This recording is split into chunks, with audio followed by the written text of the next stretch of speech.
Hello students, today's my topic is chemical reaction, displacement reaction and या फिर विस्थापित अभिक्रियाएं।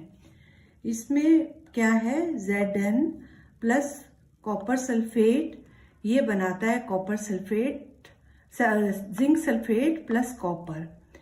यहाँ पे जिंक जो है वो जिंक सल्फेट में बदलता है, यानी कि जिंक के जो दो आयन है वो बनते हैं इलेक्ट्रॉन खो के, और इस तरह से जिंक जो है वो ऑक्सीकृत या ऑक्सीडाइज हो जाता है। कॉपर सल्फेट जो बदलता है कॉपर में दो इलेक्ट्रॉन लेकर, इस तरह से कॉपर सल्फेट जो है वो रिड्यूस हो जाता है। इन दोनों अभिक्रियाएं, ये जो ऊपर वाली अभिक्रिया है ये डिस्प्लेसमेंट रिएक्शन है, इसके साथ साथ रिडॉक्स रिएक्शन भी है, क्योंकि इसमें दोनों एटम्स जो हैं उनकी ऑक्सीडेशन स्टेट बदलती है। Thank you friends. अब हमारा अगला टॉपिक जो कि केमिकल रिएक्शन से संबंधित है वो है कि जब हाइड्रोजन सल्फाइड गैस को ब्लू सॉल्यूशन, कॉपर के ब्लू सॉल्यूशन में से गुजारा जाता है तो ब्लैक पार्टिसिपेट बनते हैं कॉपर सल्फाइड के, और इसके साथ साथ सल्फ्यूरिक एसिड बनता है और ये सॉल्युबल सॉल्यूशन होता है, जैसे कि CuSO4 प्लस H2S, तो ये बनाता है CuS प्लस H2SO4। ये एक डबल डिस्प्लेसमेंट रिएक्शन है जिसमें कि कॉपर और हाइड्रोजन आयन आदान प्रदान करके दो नए यौगिक बनाते हैं, जैसे कि कॉपर सल्फाइड और sulphuric acid. Thank you. Hello students, today my topic for chemical reaction is 2 lead nitrate with the help of heat changes into lead oxide and nitrogen dioxide and oxygen।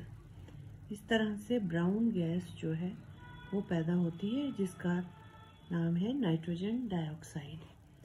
जो chips बनाने वाले manufacturer हैं वो आम तौर पे chips के bags को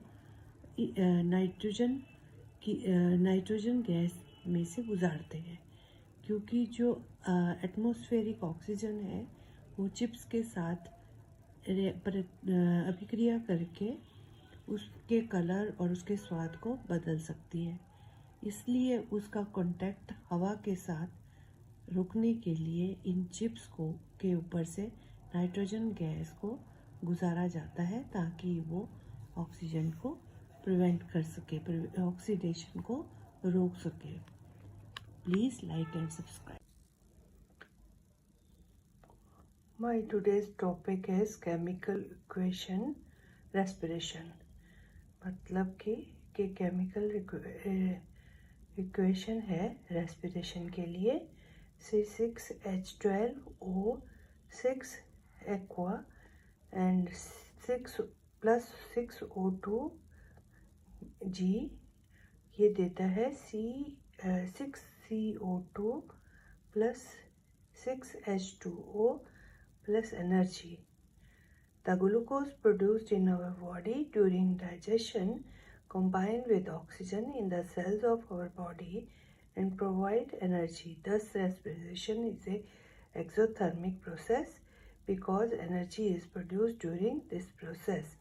तो सांस लेने की प्रक्रिया के दौरान ग्लूकोज पैदा होता है जो कि हमारी बॉडी, ग्लूकोज का इस्तेमाल होता है जो कि हमारी बॉडी में पाचन प्रक्रिया के दौरान पैदा होता है, और ये एक ऊष्माक्षेपी अभिक्रिया है जिसमें कि एनर्जी पैदा होती है।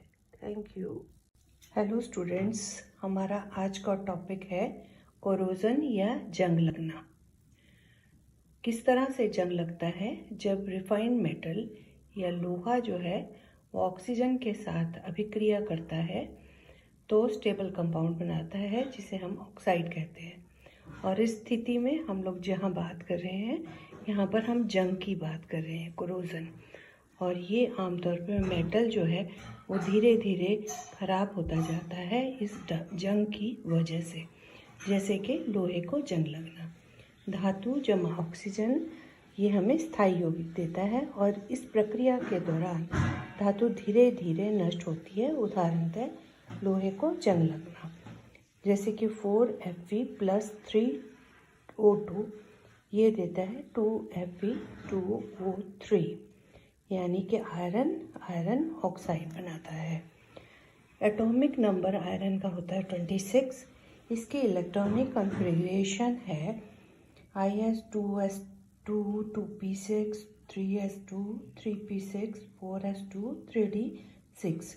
अब यहाँ पे जो 3d6 है ये अपने 3 इलेक्ट्रॉन जो है और 3 या 2 इलेक्ट्रॉन दे सकता है और ऑक्सीजन के साथ अभिक्रिया कर सकता है। जैसे एक फेरस है, इसके तीन इलेक्ट्रॉन हैं बाहर के बी सर्कल में, इसके भी 3 इलेक्ट्रॉन हैं बाहर के सर्कल में, और इसके पास 6 हैं और इसे अपना ऑक्टेट 8 इलेक्ट्रॉन पूरे करने के लिए 2 इलेक्ट्रॉन चाहिए। तो ये यहाँ से 2 इलेक्ट्रॉन यहाँ लेगा। इसी तरह से इसका 1 इलेक्ट्रॉन इसका और 1 इसका, ये मिलके यहाँ पे 1 इलेक्ट्रॉन देंगे। इसी तरह से ये जो 2 इलेक्ट्रॉन बच गए हैं ये दोनों इलेक्ट्रॉन यहाँ आ जाएंगे। इस तरह से 3 ऑक्सीजन 2 फेरस के साथ मिलके फेरस आयरन ऑक्साइड या फेरस ऑक्साइड बनाएंगे और इस अभिक्रिया को हम कोरोजन या जंग लगना कहते हैं। और इस सब में फेरस की या लोहे की वैलेंसी जो है +2 या +3 होती है।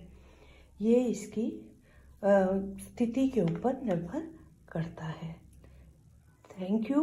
Please like and subscribe.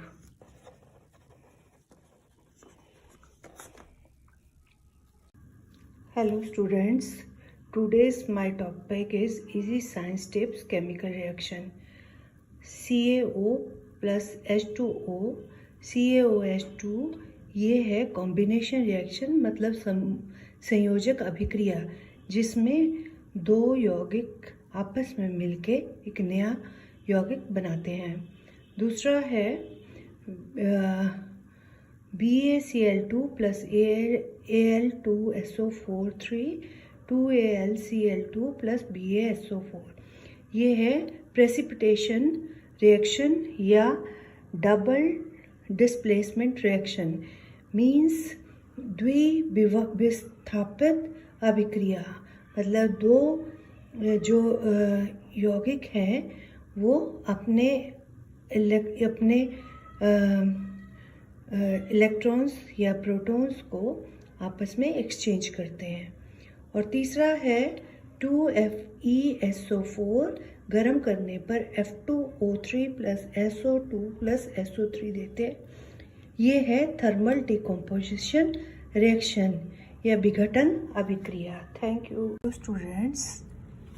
Now my topic for science is about the reaction of calcium hydroxide with water। तो हमें पता ही है कि जब हम स्लेट लाइम या कैल्शियम हाइड्रोक्साइड को जब पानी के साथ मिलाते हैं तो और ज़्यादा देर तक वो खुला पड़ा रह जाता है तो वाइट पार्टिसिपेट्स बनते हैं। और ये वाइट पार्टिसिपेट्स क्या होते हैं और इनका आंसर हमें केमिकल इक्वेशन में बताना है। A clear solution of slaked lime is made by dissolving sodium hydroxide in excess of water left exposed to air. Slowly solution become milky to faint and participates form. Why these faint white participates formed, and support your answer with chemical equation। एक तो मैं आपको बताऊं कि ये जो process है this is also called white washing. White wash जो हम करते हैं दीवारों में वो यही प्रोसेस होती है। उसमें क्या होता है, बुझा हुआ चूना या कैल्शियम ऑक्साइड को H2O के साथ मिलाया जाता है, पानी के साथ मिलाया जाता है, तो हमें मिलता है CaOH2 calcium hydroxide plus heat.